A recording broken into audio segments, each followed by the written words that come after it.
مسلمانوں کی غیرت ایمانی تب جاگے گی جب ان کے گھر جو ہے نا تباہ ہوں گے، جب مسلمان خود بے گھر ہوں گے نا، ان کی غیرت ایمانی تب جاگے گی، تب ان کو ہوش آئے گا،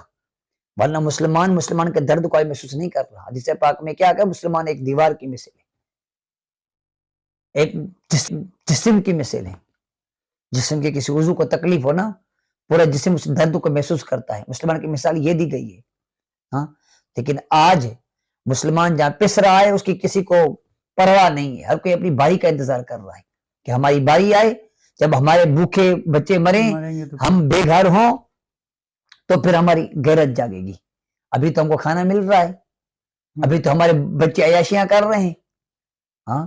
وہ وقت دور نہیں ہے۔ اللہ خیر کرے، جب یہ سستی ہماری چلتی رہیں گی نا، یہ ان کا غریبوں کا جو خون ہے نا، ہوتے نا، آپ کو پتا ہے کہ بنی اسرائیل کے اندر ایک